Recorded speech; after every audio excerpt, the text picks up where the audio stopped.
Je m'appelle Youf Chambert. J'aimerais savoir comment je suis devenu musulman. Qu'est-ce que cela signifie d'être musulman? C'est une bonne question. Tout le monde est musulman. Je ne vais rien faire maintenant. Ce n'est pas grave. Je vais rentrer chez moi. Musulman signifie adorer Dieu. Cela signifie que vous laissez votre libre arbitre être guidé par celui qui vous a créé et qui vous a mis ici pour que tout se passe bien. Qui vous a créé et vous a mis ici. Il m'a fallu plusieurs décennies pour trouver le but de la vie selon ce que bien sûr, j'ai décidé que le but de la vie était, après 11 ans de recherche avant de trouver le but de la vie. J'ai fait des recherches sur de nombreux ismes et schismes et j'ai trouvé qu'ils manquaient tous d'eux. J'ai trouvé qu'ils avaient tous des lacunes dans certains domaines et j'ai donc trouvé de nombreuses personnes engagées dans le travail humanitaire, ce qui me plaisait. J'avais à cœur d'aider les humains à vivre mieux. C'est ce que je faisais avant de devenir musulman. J'ai passé beaucoup de temps à lire des gens comme Gandhi, Mandela et Muhammad. J'ai rencontré Muhammad pour la première fois par l'intermédiaire des médias, et plus particulièrement d'Hollywood. Je l'ai vu dans un film et j'ai été immédiatement attiré par cet homme qui semblait dévoué aux causes humanitaires. J'étais déjà engagé dans un travail similaire, alors j'ai continué à lire. Je n'ai pas apprécié son pagne, mais j'ai admiré le reste. C'était un homme cool. Il s'est attaqué aux Britanniques, ce qui m'a plu. Ce n'est pas le bon moment pour s'attaquer aux Britanniques. Quoi qu'il en soit, je suis passé à autre chose que Gandhi. Il ne m'a pas permis de comprendre le but de la vie. J'ai passé plusieurs mois avec des bouddhistes. Ils étaient formidables. Ils m'ont appris à méditer. J'ai abandonné le café et le thé et je suis devenu végétarien. Je me suis lancé et cela a changé ma vie. La méditation m'a été très bénéfique. Ensuite, j'ai demandé à l'émir principal. C'était un homme blanc comme moi. Il m'a demandé comment les choses se passaient. Je lui ai dit que je voulais connaître le but de la vie. Il m'a répondu, eh bien, le but de la vie est... Il remuait sa tisane comme le fait un bouddhiste. Il en a préparé pour les gens autour de lui et m'a dit d'y réfléchir. Le néant suprême, j'ai dit. Oh, je viens de perdre 3 mois. Pourquoi ne pas vous l'avoir demandé plus tôt? La méditation a été bénéfique. La méditation bouddhiste était vraiment bénéfique. Je la pratiquais dans toutes sortes d'endroits étranges, même assis sur les marches de l'église. Ming, tu sais où se trouve Dieu Ming? Vous ne voulez pas, n'est-ce pas? Quoi qu'il en soit, j'ai passé beaucoup de temps avec eux, et ils n'avaient pas vraiment la réponse à ma question. Ils m'ont donné un livre intitulé Les Sutras d'or, qui est en fait un dialogue entre Bouddha et un disciple. Je n'ai pas pu dépasser la première page. C'était beaucoup trop compliqué pour que je comprenne. Je me suis dit, si je ne peux pas le comprendre, qu'en est-il des gens qui ne savent même pas lire ou écrire? S'ils ne peuvent pas le comprendre, ils ne peuvent pas le comprendre. Il ne peut s'agir d'un message universel. J'ai essayé une dernière fois le bouddhisme avec un message universel. Quelques lunes plus tard,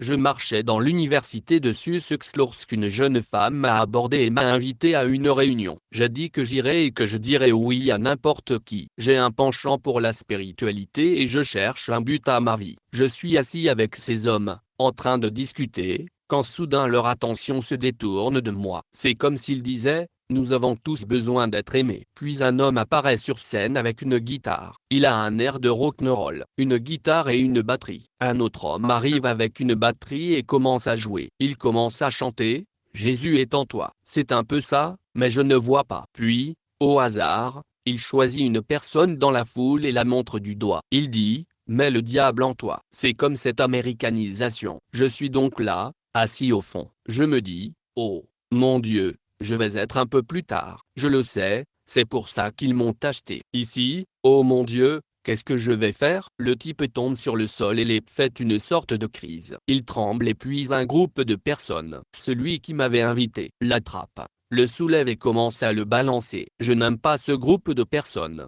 En fait, je suis plutôt effrayé par tout cela. Je n'ai pas envie de rester dans les parages, alors je recule ma chaise très lentement mais sûrement et je m'enfuis de la salle pour ne plus jamais y retourner. Mais devinez quoi? Il peut en être ainsi dans certaines mosquées. C'est un peu comme ça. De nos jours, certaines mosquées sont folles. Si vous voulez en savoir plus sur l'islam, N'allez pas en Inde. L'Inde est un endroit effrayant. Je suis ici pour vous dire que j'ai failli y mourir. Je suis encore là pour le raconter. Il s'agit d'un message sérieux. J'essaie de faire comprendre à quel point une personne est désespérée lorsqu'elle cherche un chemin vers son créateur. Elle subit du stress et de réelles difficultés. C'est comme si vous viviez dans une pièce sombre avec un bandeau sur les yeux. Vous avez les yeux bandés et êtes confiné sur une chaise dans une pièce sombre. Vous pouvez entendre et voir de petites lueurs à travers la fenêtre, mais vous êtes incapable de bouger ou de trouver la sortie. Vous ne savez pas où se trouve la porte. C'est la situation dans laquelle je me trouvais. C'est ainsi que je décris ma propre existence jusqu'au moment où j'ai trouvé le Coran. 3 jours plus tard, j'ai lu toutes sortes d'ouvrages et j'ai commencé à m'intéresser à l'astronomie. Je regarde le ciel nocturne et j'étudie les corps célestes,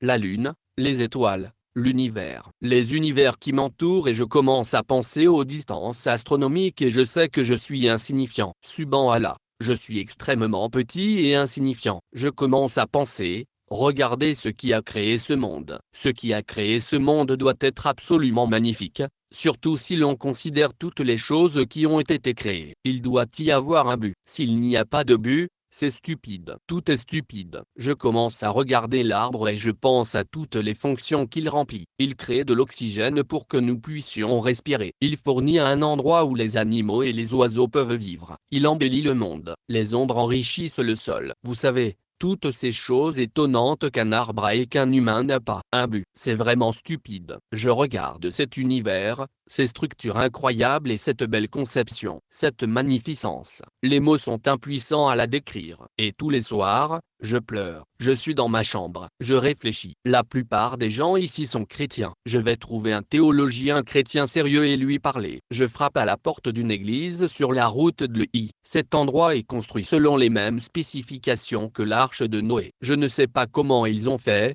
mais vous savez. Je suis donc entré. Le type m'a dit, je suis désolé. Je n'ai pas le temps de répondre à votre question pour l'instant. Je lui pose la question. C'est la question la plus importante que les humains se posent depuis le début de la civilisation. Quel est le but de la vie? Qu'est-ce que je fais ici? Je lui ai demandé ce que je faisais sur Terre. Il m'a dit de revenir le lundi. J'ai attendu 3 jours. Je conseille à tous les musulmans de ne pas faire cela. Si les gens vous posent des questions, répondez-y. 3 jours plus tard, je suis revenu. Il était occupé. Quoi qu'il en soit, il m'a donné l'occasion de lui parler. Je lui ai donc dit, écoutez, j'ai un problème. Je veux savoir pourquoi je suis sur cette planète. Qui suis-je? Qui est Dieu? Pourquoi ai-je été créé? Quel est mon but? J'y allais à fond. J'étais au bord des larmes. Je posais ce genre de questions parce que je pensais que j'étais sur le point de découvrir ce mystère. Le type me dit, as-tu déjà pensé à faire une licence de théologie? Écoutez, vous m'avez fait attendre 3 jours,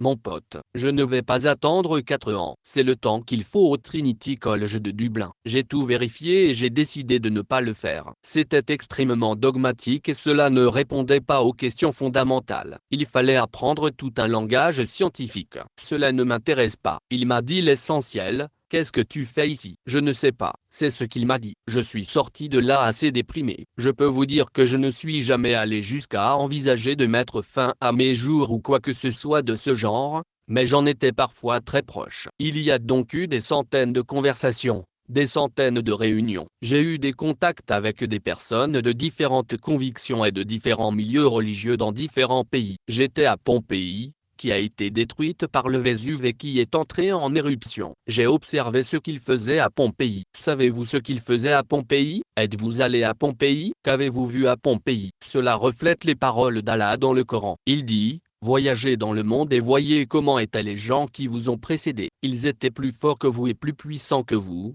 mais ils ne sont plus que poussière et sont retournés au Créateur. Ces grandes civilisations étaient extrêmement sophistiquées, mais les activités de ces peuples étaient très différentes de celles de leurs ancêtres.